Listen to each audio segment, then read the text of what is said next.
nasab Ba'alwi dibongkar. Bukan dipertanyakan lagi, dibongkar. Jadi diksinya harus tepat ini. Hasil pembongkaran itulah publik jadi tahu.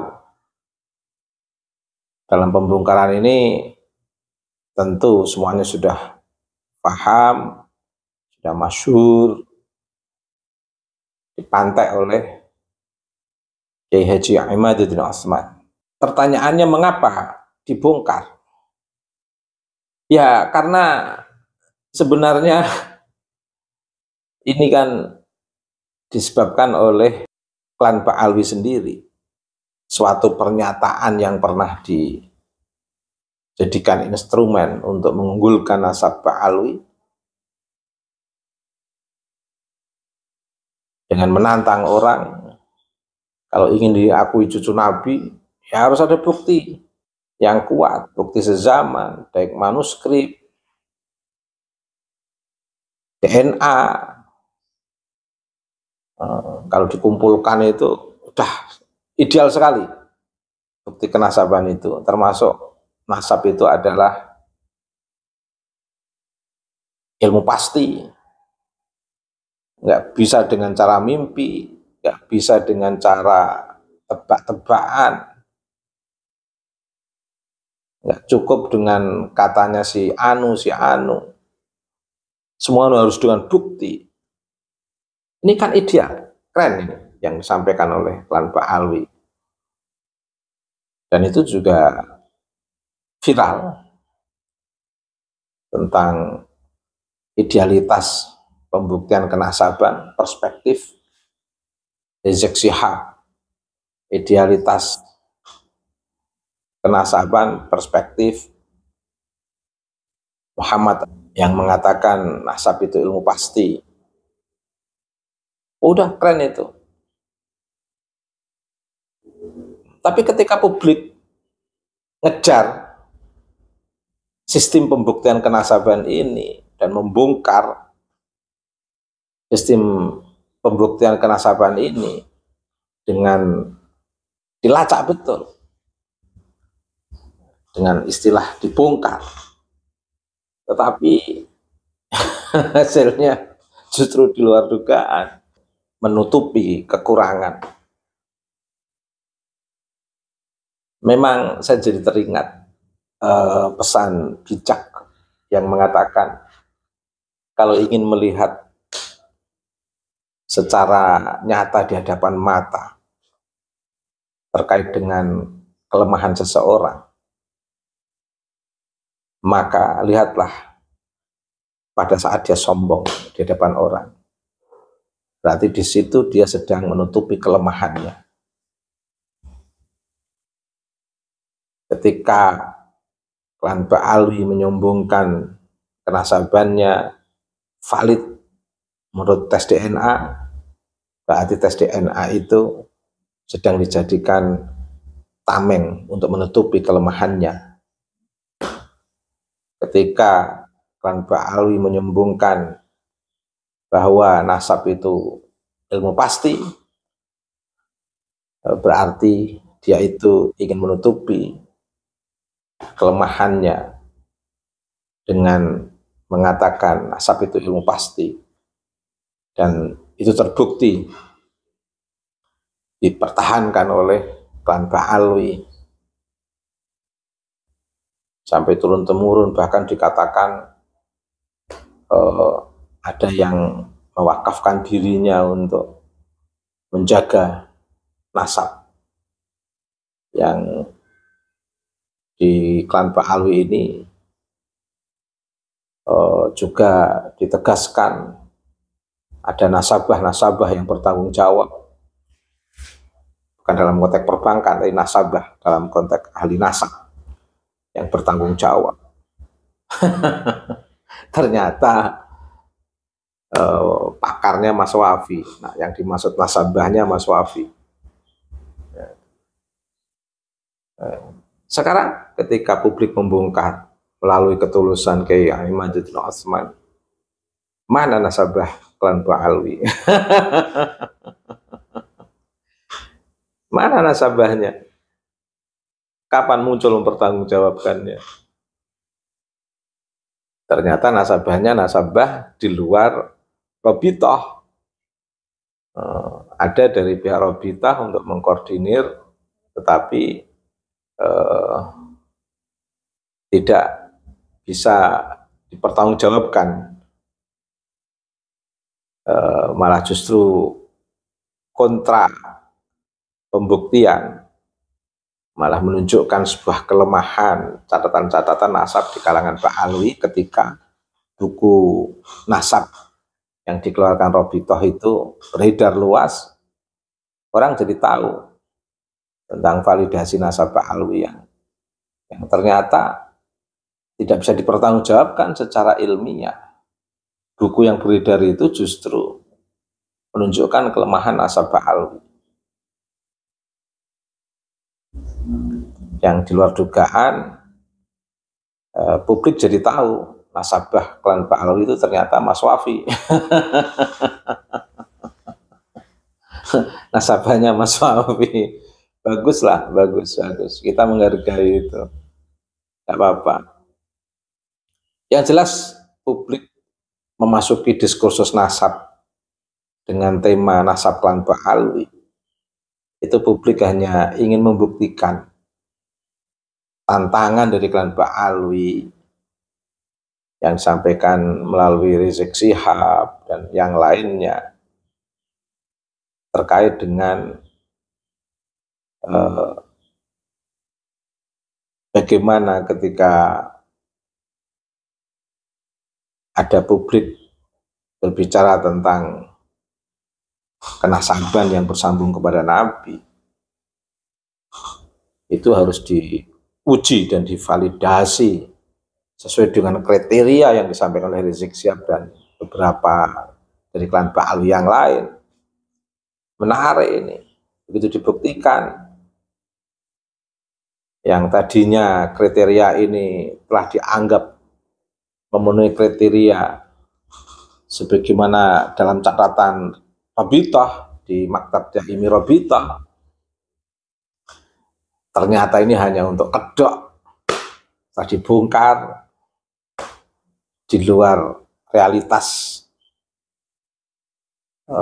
persyaratan-persyaratan yang dikeluarkan oleh Robitoh dan pihak klan Pak Alwi sendiri, termasuk terkait dengan nasab itu ilmu pasti.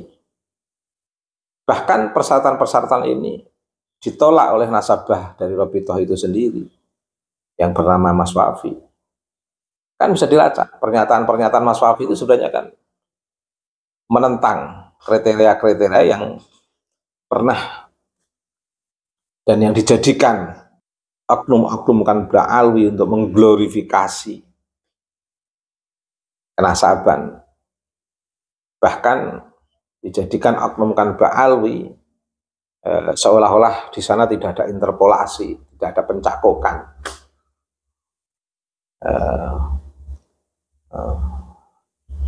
Tapi syarat-syarat yang ketat ini itu digempur sendiri oleh Mas Wafi. Niatnya Mas Wafi ini mendebat Kiai Imad. Tapi sebenarnya juga Mas Wafi ini meruntuhkan syarat dari pihak Robitoh, Rizik Syihab dan kawan-kawan. Lah, teori yang dipakai Kiai Imad itu sebenarnya teori hanya membuktikan di antara syarat-syarat yang persyaratkan untuk menjaga nasab Nabi sebagaimana yang disampaikan oleh Robitoh, Rizik Syihab dan kawan-kawan. Kiai Imad ini kan hanya membuktikan.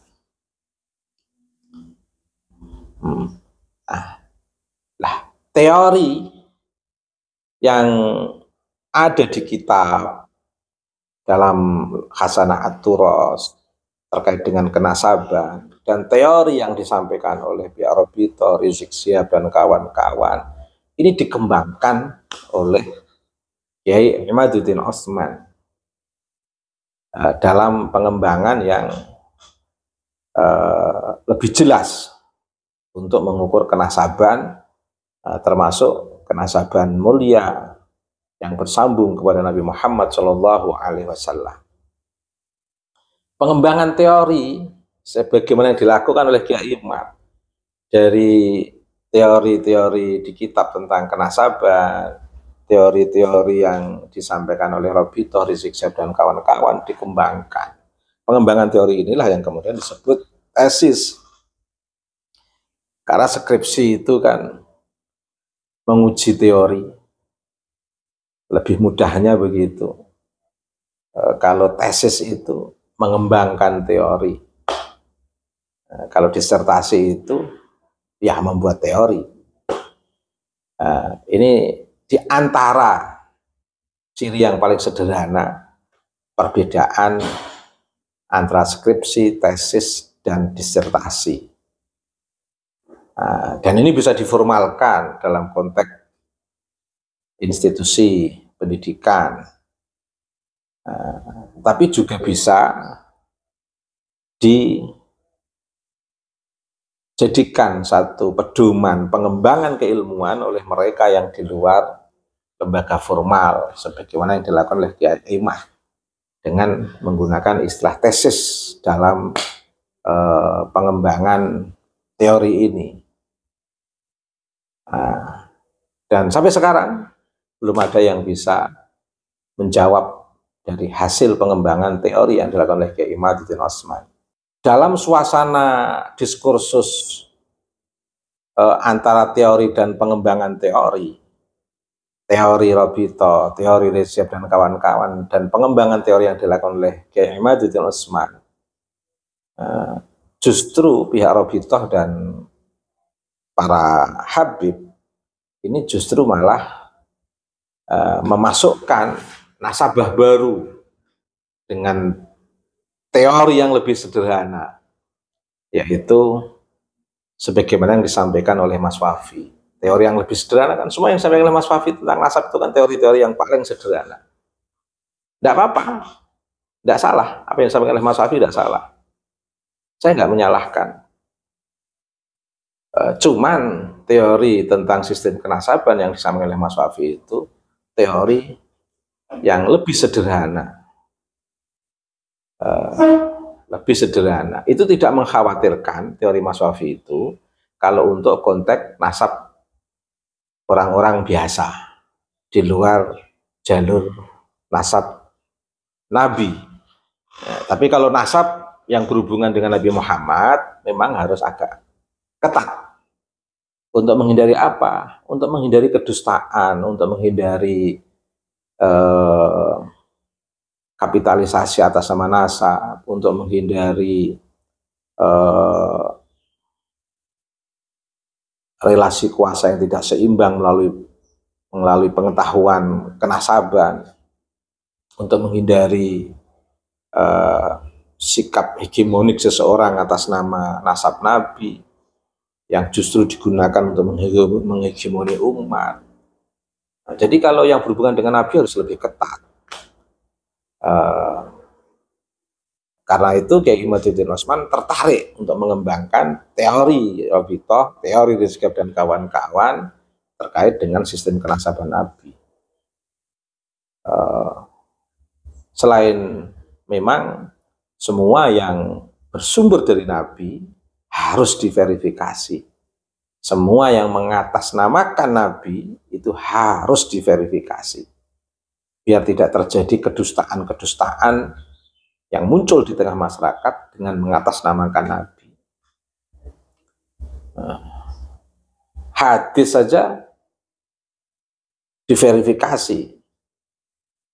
Sehingga ada hadis sahih, ada hadis hasan, ada hadis dhaif.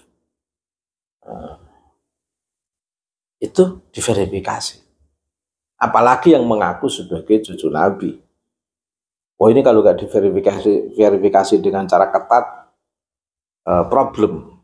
Nanti kasihan umat yang mencintai Nabi bisa-bisa didistorsi oleh orang-orang yang mengaku sebagai cucu Nabi. Ini pentingnya memverifikasi secara ketat kenasaban yang tersambung kepada Nabi Mustafa Muhammad SAW.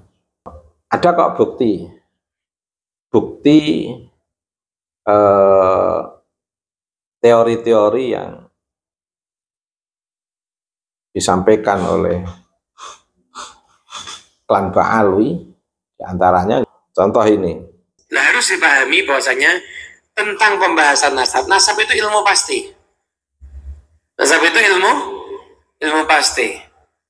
Nah, sekarang ini banyak orang menasabkan diri padahal kadang-kadang karena kabar yang tidak jelas.